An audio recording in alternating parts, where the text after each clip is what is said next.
تو یہ اس کے اوپر پھر کمیٹی بنا دینا، پالیسی تشکیل دے دینا، یا ہم عمران خان صاحب کے ایک منتظر تھے، عمران صاحب کی کابینہ کے ایک منتظر تھے کہ شاید کوئی ایک ایسا ورکنگ پلان پاکستان کے اندر آ جائے جس کے اوپر اس کو قابو پا لیا جائے۔ اگر دوسری معیشتوں کی طرح انٹرنیشنل جو دوسری معیشتیں ہیں اس کی طرح بھی پاکستان میں ایک پراپر لاک ڈاؤن کر دیا جاتا، ایک 15 سے 20 دن کا جو ایس او پی مینٹین کرنے کی بات ہو رہی تھی، تو اس کی ہی اوپر ہم نے دیکھا کہ وفاق کے اندر اور صوبوں کے درمیان کتنا اختلاف پایا گیا۔ ایک جو صوبہ اگر کوئی کام کر رہا ہے تو اس کو WHO یعنی ورلڈ ہیلتھ آرگنائزیشن اگر اس کو اپریشیٹ کر رہا ہے تو ہمارے اندر دوسرے جو صوبے ہیں ان کے اندر اسی چیز کی مخالفت بھی کی جا رہی ہے۔ مگر اب جو چیزیں ہیں، سینیریوز ہیں، تو وہ کافی حد تک کے جو ہے وہ آگے نکل چکے ہیں۔ جس صوبے نے اپنے آپ کو لاک ڈاؤن کیا تھا وہاں پہ بھی تقریباً 43,000 یعنی سندھ کی بات کر رہے ہیں ہم، 43,000 سے ابو کیسز ہیں، اور اگر پنجاب کی بات کریں تو وہاں پہ بھی 43,000 سے ابو کیسز ہیں۔ تو یہ دو ایسے صوبے ہیں جو بہت ہی زیادہ متاثر ہوئے ہیں، اور یہ بڑے صوبے بھی ہمارے پاکستان کے اندر ہیں۔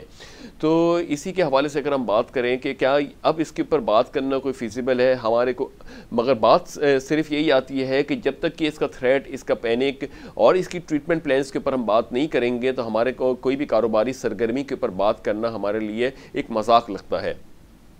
وہیں پہ ہم نے دیکھا کہ ساتھ ہی ساتھ جہاں پہ یہ ایک کرونا وائرس کی امپیکٹ ہے، وہیں پہ ہم نے دوسری جانب دیکھا کہ ذخیرہ اندوزی کے اوپر بھی مسئلے آ گئے کافی، کہ آٹا، چینی کا بحران ہمارے سامنے دکھ رہا ہے، ساتھ ہی ساتھ ہمارے کو پیٹرولیم کا بھی بحران ہوتا ہوا دکھ رہا ہے۔ ماسک کے اندر بھی جو ہے وہ اسمگلنگ کا ہمارے سامنے انکشاف ہوا ہے کہ پاکستان سے ماسک اسمگل ہو رہے ہیں، یعنی پاکستان کو اس وقت ماسک کی ضرورت ہے، سینیٹائزرز کی ضرورت ہے، تو ہمارے یہاں سے ابھی یہ انکشاف ہوا ہے کہ یہ ماسک سے بھی جو ہے پاکستان سے باہر اسمگل کیے جا رہے ہیں، اسمگل مطلب ایکسپورٹ نہیں، اسمگل کیے جا رہے ہیں۔ تو یہ ایک بہت ہی بڑا لمحہ فکر ہو گیا ہے کہ کیا پلاننگ کیا ہے گورنمنٹ آف پاکستان کی، فیڈرل گورنمنٹ کی کیا پلاننگ ہے، وفاق کی کیا پلاننگ ہے، ساتھ میں صوبوں کی کیا پلاننگ ہے۔ لگتا یہ ہے کہ ساری چیزیں جو ہیں وہ اپنے ایک امپیکٹ ہوتی جا رہی ہیں۔ ہم امید یہ کرتے ہیں کہ عوام اس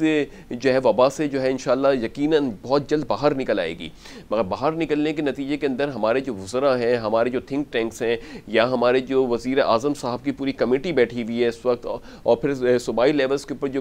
حکومتیں کام کر رہی ہیں، وہ اپنا کیا کردار ادا کر رہے ہیں اس کے اندر۔ تو دیکھنا یہ ہوگا کہ آنے والے دنوں کے اندر یہ اس کی کیا ایک سیویریٹی ہوتی ہے، پاکستان کا کب پیک ٹچ کرتا ہے، پیک لیول کے بعد کب ڈیکلائن ہوتا ہے پاکستان کے اندر۔ تو امید یہ کرتے ہیں کہ یہ سچویشن بہت جلد آ جائے۔ ساتھ ہی ساتھ اگر ہم بات کریں تو اسی کے پیش نظر کرونا کی ہی ہم کتنی بھی چاہیں کہ اس کو اپنی نیوز سے نکالنے کی کوشش کریں، مگر آئے دن ایک نئی خبر آ جاتی ہے کہ پاکستان مسلم لیگ نون کے جو لیڈر سربراہ ہیں شہباز شریف، ان کو بھی کرونا وائرس جو ہے وہ سسپیکٹ یا ڈائگنوس ہو گیا ہے۔ وہیں پہ یہ ایسے لمحے فکر ہیں کہ اب ایسی جگہوں کے بھی نیوزز آنے لگ گئی ہیں کہ جہاں پہ بہت ہی زیادہ SOPs مینٹین کی جا رہی تھی، یا جہاں پہ بہت ہی زیادہ ایک پروٹیکٹیو میجرز لیے جا رہے تھے۔ تو یہ مجموعی طور پہ یہ سچویشن ہے کہ ہم نے دیکھا کہ کل ظفر مرزا صاحب نے ورلڈ ہیلتھ آرگنائزیشن کی جو ریکمنڈیشن تھی کہ پاکستان کے اندر جو ہے پراپر لاک ڈاؤن کیا جائے، تو ڈاکٹر ظفر مرزا صاحب کا کہنا یہ تھا کہ ہم پابند نہیں ہیں کہ WHO کی گائیڈ لائن کو فالو کریں۔ اب بات یہ ہے کہ WHO وہ ادارہ ہے جو یہ آپ کی ساری کلیئرنس دے رہا ہوتا ہے میڈیکل بیسس کے اوپر۔ اگر مسئلہ یہ ہے کہ اگر ہم ان کی چیزوں کو فالو نہیں کریں گے، جو کہ ابھی تک کرتے چلے آ رہے تھے چیزوں کو فالو، پوری دنیا کر رہی ہے، اگر فالو نہیں کریں گے تو کل کو اگر WHO کی جانب سے اگر یہ آ جاتا ہے کہ پاکستان جو ہے وہ ایک تھریٹ فل ملک ہے کرونا کے حوالے سے، اور وہاں پہ ٹریول بین لگا دی جاتی ہے کہیں نہ کہیں، تو پھر کیا کریں گے پاکستان کی عوام کے یا حکمران، کہ جب ہم کیا ان لینڈ بیسس کے اوپر اگر ہم کام کریں گے تو کیا ہم ایکسپورٹ اور امپورٹس اور یہ ٹریول بینس کے اوپر جب ہمارے پابندی لگے گی تو جو ایک ٹورزم کا خواب ہے عمران خان صاحب کا، کہ اس کو کیسے بروئے کار لایا جائے گا۔ تو پلیز ان چیزوں کو جو ہے ہم گزارش کرتے ہیں گورنمنٹ آف پاکستان سے کہ خدا کے واسطے یا پلیز ان چیزوں کو جو ہے سیویئر اینگلز کے اوپر لیں، سیویئر نوٹس کے اوپر ان کے اوپر پالیسی مرتب کریں، اور کوئی قومی ایکشن پلان اس کے اوپر لے کے آئیں کہ آنے والے دنوں کے اندر گورنمنٹ آف پاکستان کا کیا حکمت عملی، کیا لائے عمل ہوگا اس کے اوپر۔ وہیں پہ ہم دوسری جانب اب بات کرتے ہیں انٹرنیشنل معیشتوں کی۔ انٹرنیشنل معیشتوں کے اندر ہمیں کافی حد تک کہ معیشتیں بحال ہوتی ہوئی دکھ رہی ہیں، مگر وہیں پہ کہ امریکہ کے اندر جو ہے وہ نمبر آف کیسز 20 لاکھ سے اوپر چلے گئے ہیں، یعنی صرف امریکہ جو ہے وہ اس وقت بہت بری طریقے سے متاثر ہوا ہے۔ ساتھ ہی ساتھ پاکستان اور انڈیا وغیرہ یہ تو ساؤتھ ایشیا کے ممالک ہیں، یہاں پہ ایک یہ سچویشن تو ہے، مگر امریکہ جو بہت ہی زیادہ ترقی یافتہ ممالک ہے اس کے اندر بھی ابھی یہ تھریٹ اپنی جڑیں پکڑتا ہی جا رہا ہے۔ امریکہ کے اندر نہ صرف اس کا تھریٹ ہے ہے کرونا وائرس کا، بلکہ وہ جو سیاہ فام شخص کی ہلاکت کی وجہ سے وہاں پہ ایک ابہام پیدا ہوا. ساتھ ہی ساتھ امریکہ جو ہے وہ ایک کولڈ وار کے اندر بھی چائنا کے ساتھ ملوث ہے. تو یہ بہت بڑی سچویشن ہے انٹرنیشنل معیشتوں کے لیے. وہیں پہ اگر ہم بات کریں کہ آئل کے کیا اس وقت پرائزز چل رہے ہیں، تو کروڈ تقریباً $1.19 یعنی $1.19 نیچے آنے کے بعد $38.41 پر بیرل پہ ٹریڈ ہو رہا ہے. برینٹ $1.14 مائنس ہونے کے بعد یا نیچے آنے کے بعد $40.59 پر بیرل پہ ٹریڈ ہو رہا ہے. گولڈ یقیناً $20 پلس ہونے کے بعد $1741 پر آؤنس پہ ٹریڈ ہو رہا ہے. اگر ہم دیکھیں تو یہاں پہ جس طریقے سے گولڈ مین سیکس کی رپورٹ تھی جس میں یہ کہا جا رہا تھا کہ برینٹ جو ہے $43 کو ٹچ کرنے کے جب آیا تھا منڈے کو، تو اس کے بعد یہ کہا جا رہا تھا کہ برینٹ جو ہے وہ ڈیکلائن کرے گا تھوڑا سا، اور یہ کریکشن فیز لے کے، کیونکہ ابھی اس وقت انٹرنیشنل معیشتیں جو ہے وہ پوری پراپر طریقے سے اوپن نہیں ہوئی ہیں. اسی بات کے اوپر investing.com کے اوپر آج ہم نے دیکھا کہ یہ جب کروڈ اور برینٹ اپنے آپ کو تھوڑا کریکشن فیز کے اندر لا رہے ہیں، تو وہاں پہ ایک جنرل پرسیپشن یہی آ رہا ہے کہ ڈیمانڈ ابھی پراپر طریقے سے گرو نہیں ہوئی ہے. گرو بھی ہو رہی ہے تو بہت گریجول لیولز پہ اوپر ہو رہی ہے، انوینٹریز پائل اپ ہو رہی ہیں. اور فیڈرل ریزرو نے بھی یہ کہا ہے کہ جو کرونا وائرس سے متاثر اکانومیز ہیں ان کو ریکور ہونے میں تقریباً 1 سال لگ جائے گا. انہی چیزوں کے پیش نظر اگر ہمارے کو کہیں پہ اسٹیبلٹی بھی دکھ رہی ہے کموڈیٹیز مارکیٹ کے اندر، تو وہ اسٹیبلٹی بہت شارٹ لیوڈ ہوتی ہے. انویسٹر انویسٹ کر کے پروفٹ ٹیکنگ کر لیتے ہیں، پروفٹ ٹیکنگ کرنے کے بعد پھر نئی بائنگ کے اوپر وہ کام کرتے ہیں تاکہ پروفٹ ریئلائز کرتے جائیں. تو چونکہ فیڈرل ریزرو نے بھی اس چیز کا عندیہ دیا ہے کہ انٹرنیشنل معیشتیں جو ہے وہ سلو ڈاؤن ہو رہی ہیں، اور سلو ڈاؤن ہونے مطلب ڈیمانڈ ان کی جو ہے وہ ابھی بہت سلولی گرو کر رہی ہے، اور ساتھ ہی ساتھ ان کی جو اپنے پراسپیکٹ یا پوٹینشیل کے اوپر واپس آنے میں بھی ان کو تقریباً 1 سال کا پیریڈ درکار ہوگا.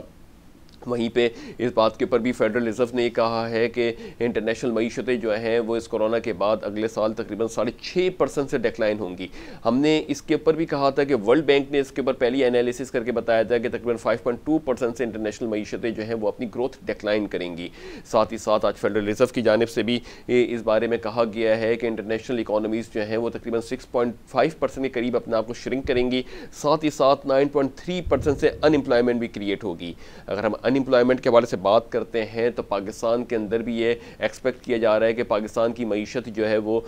تقریباً -2.5% کے قریب جو ہے پاکستان کی معیشت کی جو ہے GDP فال شاید کر جائے،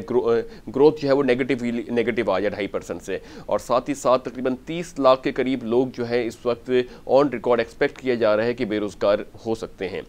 تو یہ کرونا وائرس کی وجہ سے جو ہے بہت ہی زیادہ ابہام پھیلا ہوا ہے پوری دنیا کی معیشتوں کے اندر، اور پاکستان کا سب سے بڑی چیز یہ ہوئی ہے کہ پاکستان ٹاپ 15 ممالک کے اندر آ گیا کرونا وائرس کی وجہ سے جو متاثر اکانومیز ہیں. تو دیکھنا یہ ہوگا کہ کل کا جو آنے والا بجٹ ہے اس کے اوپر ہم بہت ایک ڈیٹیل پروگرام کریں گے، ایک سادہ لا زبان کے اندر بات کرنے کی کوشش کریں گے کہ اس کا کیا جو ہے وہ فائدہ عوام تک کے پہنچے گا، بزنس کمیونٹی تک کے پہنچے گا، اور آنے والے دن پاکستان کے لیے کیسے ہوں گے. یہ کل جو بجٹ آئے گا اس کے اوپر ہم ایک بریف پروگرام کریں گے، بڑا ایک اس طریقے سے پروگرام کریں گے کہ اس کو ایک آسان زبانوں کے اندر پبلک تک میسج اپنا پہنچائیں کہ اس کے ذریعے پاکستان کی بزنس کمیونٹی، پاکستان کی عوام کو کیا ریلیف اور کیا بینیفٹ مل سکتا ہے، اور پاکستان اس کے اوپر جو ہے وہ جو عوام ہے یا بزنس کمیونٹی ہے وہ کس طریقے سے اس کا بینیفٹ اٹھا سکتے ہیں. تو ہم نے دیکھا کہ انٹرنیشنل لیولز کے اوپر جو ہے وہ سچویشن بحال تو ہوتی بھی دکھائی دے رہی ہے، مگر تھوڑی سلو گروتھ رپورٹ کی جا رہی ہے. وہیں پہ پاکستان کے اندر جو نمبر آف کیسز کا بڑھنا یہ بھی ایک لمحہ فکر ہے. ساتھ ساتھ خطے کی سچویشن بھی پاکستان کے لیے بڑی اہمیت کا حامل ہے. تو آنے والے دن بہت امپورٹنٹ ہے پاکستان کے لیے، بجٹ بہت امپورٹنٹ ہے. بجٹ کی بیسس کے اوپر ہم بات کریں گے کہ کیا اس کا امپیکٹ ہے، اور ساتھ ہی ساتھ کس طریقے سے عمران خان صاحب کی گورنمنٹ آگے موو کر رہی ہے، ان کے کیا اسٹریٹجیز ہیں، کیا ان کی طرف سے کوئی قومی حکمتی پلان آتا ہے سامنے کہ جس کے اوپر یہ کورونا سے نمٹنے کی کوئی ایک تدابیر ہوں یا اس کے اوپر کوئی پلان مرتب کیا گیا ہو. تو اس دعا کے ساتھ کہ اللہ تعالیٰ پاک سرزمین کو شاد باد آباد رکھے، اپنا بہت بہت بہت خیال رکھیے گا. اپنے ہوسٹ علی محمد عثمانی کو اجازت دیجیے. اللہ حافظ.